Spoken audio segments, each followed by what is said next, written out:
So first of all, your body works in a very holistic manner, है ना? आप ऐसे समझिए कि हर एक तार एक दूसरे के साथ में जुड़ी हुई है आपके शरीर के। लेकिन अच्छा रहेगा क्या कि आपकी प्रकृति क्या है, आपका आपकी बॉडी का नेचर क्या है, इसको थोड़ा समझ के अगर हम उस हिसाब से प्रोग्राम को करें तो क्या होगा कि आपके मैक्सिमम प्रॉब्लम्स रिजॉल्व हो सकते हैं।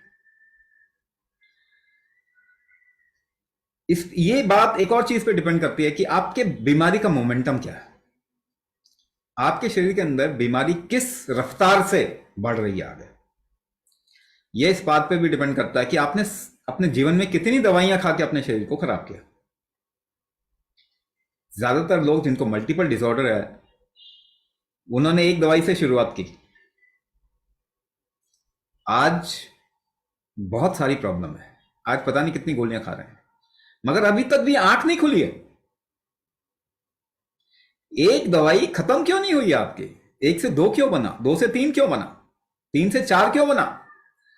वो दवाई ने ही आपको इस हालत में पहुंचा दिया। जिम्मेदारी कोई नहीं लेने वाला इस बात की, क्योंकि आपने जहां से दवाई खाई है लॉ से प्रोटेक्टेड है, कानून से उनको प्रोटेक्शन मिल गई है। ना आपके परिवार वाले अभी आपको बचा सकते हैं या फिर इसको ठीक कर सकते हैं। क्यों?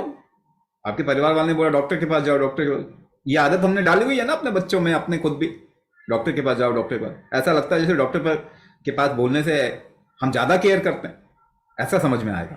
तो ये तो बात ही गलत है। आपने इतनी केयर की कि मल्टीपल इश्यूज क्रिएट कर दिया। जिम्मेदारी कौन लेगा?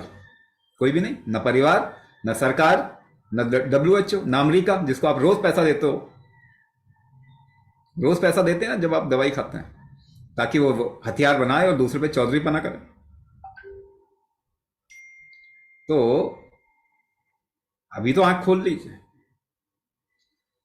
दवाई केवल मैनेजमेंट के लिए जरूरी है, शॉर्ट टर्म के लिए अगर इस्तेमाल करना बहुत जरूरी है तो इस्तेमाल कर सकते हैं, वरना तो कोई दवाई काम नहीं है। दर्द के अलावा मुझे बता दीजिए कौन सी दवाई काम करता है। हम इन्फेक्शन को अलग रख देते हैं। 70% प्रॉब्लम, 30% इन्फेक्शन है, 30% हटा देते हैं। 70% प्रॉब्लम आपकी कोई दवाई ठीक नहीं करती। केवल दर्द की दवाई आपका दर्द कम करती है। आपने वही सब पे डाल दिया आइडिया कि कोई भी दवाई मेरे पे काम करे। कोई भी दवाई आप पे काम नहीं करे, केवल दर्द को छोड़ के। तो मल्टीपल प्रॉब्लम्स आ गई। क्या करें? तो आपके शरीर का नेचर ऐसा नहीं है कि सबको सारी प्रॉब्लम होती है। कई बार क्या होता है, एक थायराइड वाले बंदे को शुगर की प्रॉब्लम आती है, किसी और को टैकीकार्डिया ब्रेडिकार्डिया की आ जाएगी। ये प्रॉब्लम कैसे बढ़ती है आपके शरीर में? आपके शरीर के प्रकृति के हिसाब से, नेचर के हिसाब से।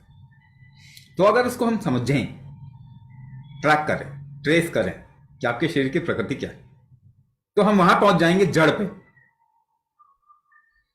कि वो जड़ कहां से कमजोर होनी शुरू हुई। वो जड़ क्या है जो कमजोर होनी शुरू हुई, वो रूट कॉज क्या है।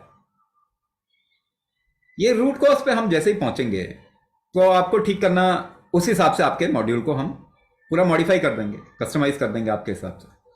तो आपको मल्टीपल प्रॉब्लम्स में फायदा होगा। लेकिन कहां से शुरुआत करनी चाहिए वो हम आपको बताएंगे, अगर आप हमें अपनी सारी प्रॉब्लम्स शेयर करें। तो इसलिए नंबर शेयर करें ताकि कोई आपको कॉल करके आपसे सारी प्रॉब्लम्स पूछ ले, उसके हिसाब से आपको किसी प्रोग्राम की तरफ में हम डायरेक्ट करेंगे। लेकिन हाँ, ये बात आप समझिए कि अगर जड़ को आप पकड़ लेंगे तो आपकी सारी प्रॉब्लम सॉल्व हो सकती है। ऐसा नहीं है कि आपको किडनी के लिए अलग दवाई चाहिए, लिवर के लिए अलग दवाई चाहिए। नहीं, लिवर को स्ट्रांग करेंगे तो किडनी भी स्ट्रांग हो जाएगा, लिवर को स्ट्रांग करेंगे तो हार्ट भी स्ट्रांग हो जाएगा। यही नेचर है, ये प्रकृति है शरीर की। लेकिन हमें वो लिवर प्रॉब्लम है ये पता करना है। तो आप नंबर छोड़ें, आपसे कोई बात करके डिटेल में सारी चीजें पूछ लेंगे और उसके बाद सही प्रोग्राम की तरफ में डायरेक्ट करेंगे। Okay, Subhash Verma sir talks about stiffness in neck and very heaviness kind, blockage in head, no headache but heaviness. ये यूजुअली इसको मैं बहुत तरीके से समझा सकता हूं आपको। मगर सबसे आसान तरीका क्या होगा समझने का? हैवीनेस इन द हेड जब भी होता है तो ऐसे सिचुएशन को पता है हम क्या कहते हैं? क्लैरिटी नहीं होती आपके माइंड में, क्लैरिटी नहीं होती, इसे ब्रेन फॉग कहते हैं। इसको क्या कहते हैं? Brain fog. अरे ये अंग्रेजी नाम है। इसका क्या मतलब होता है? इसका मतलब होता है कि इंसान को बड़ा हेजी, अजीब सा फील होता है और क्लैरिटी नहीं होती इसको किसी चीज में भी, तो ब्रेन फॉगिंग कह दिया। ब्रेन फॉगिंग का सबसे सीधा इलाज जो है वो कुंभक है। इसके अलावा कोई इलाज ही नहीं है। आपको एक और बात बताओ, कुंभक के अलावा इलाज नहीं है। आप जैसे ही कुंभक करना शुरू करेंगे, कुछ ही समय में आप देखेंगे कि आपका ये हेवीनेस हेड का निकल गया। अच्छा, इसको मैंने ऐसे तो बता दिया, मगर इसको थोड़ा टेक्निकल होके बताता हूं ताकि आप को रिलेट कर सकें, जोड़ सकें तारों को। सर्वाइकल और जैसे मैंने बताया ऊपर का हिस्सा जो होता है ना, वो कफ प्रधान होता है।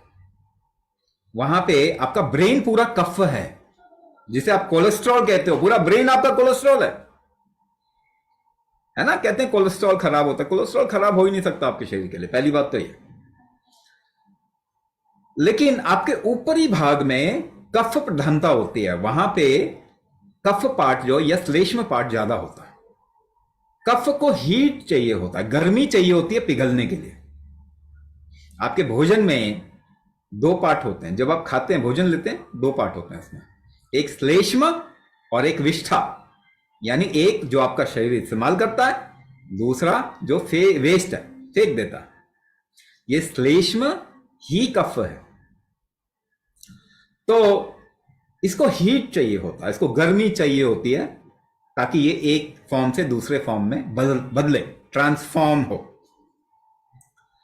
ये हीट जिस भी बॉडी में कम होगी, उनका श्लेष्म, उनके ब्लॉकेजेस ज्यादा बढ़ेंगे। यानी सेलुलर लेवल पे, इंटरनल फैट कहते हैं इसको, सेलुलर लेवल पे इंसुलिन रेजिस्टेंस हो जाएगा, या उनको डेफिशिएंसीज होंगी, विटामिन की डेफिशिएंसी, क्योंकि शरीर जो है सोख नहीं पा रहा, ब्लॉक हो गया। ब्लॉक होने की वजह से ही स्टिफनेस होता है। थोड़ी सी गर्मी दे दो, स्टिफनेस चली जाएगी। आप सेक लगा दो जरा सर्वाइकल में, अगर स्टिफनेस है, देखेंगे आप स्टिफनेस कम होगी। लेकिन सेक, बाहर से हीट तो सपोर्ट है, अंदर से हीट इलाज है। दोबारा से सुनाए, बाहर से कोई हीट देंगे तो वो सपोर्ट है, मैनेजमेंट है। अंदर से हीट पैदा करना ट्रीटमेंट है। कोई दवाई आपके अंदर से हीट पैदा नहीं करती, आपका शरीर करता है।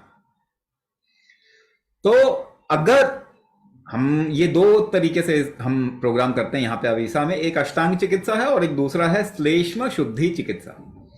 तो अगर आपका डिटेल हमें पता लगेगा तो हम आपको सही प्रोग्राम की तरफ में गाइड कर सकेंगे। वहां पे आपको डायग्नोस करके, अगर हीट बॉडी में कम है तो हीट बढ़ाने का, और जिसे कहते हैं जॉइंट हमारे शरीर के मर्म है, तो मर्म को कैसे एड्रेस किया जाए, वो पूरा का पूरा फॉर्मूला है। तो अगर आपके शरीर में ये श्लेष्म को पिघलाने का हीट कम है तो ब्रेन फॉग तो होगा ही होगा। इसे आप रोक नहीं सकते। इसके लिए कोई दवाई नहीं होती और कोई दवाई बन ही नहीं सकती। आपका शरीर इसे लेकिन बिल्कुल आसानी से ठीक कर सकता है। तो उसको सपोर्ट कीजिए, उसको सपोर्ट कीजिए। जिसे मैं कहूंगा ब्रेन फॉगिंग का एक मेजर रीजन जो होता है वो होता है अपान बल। अपान बल को डायरेक्टली आप किसके साथ में जोड़ सकते हैं?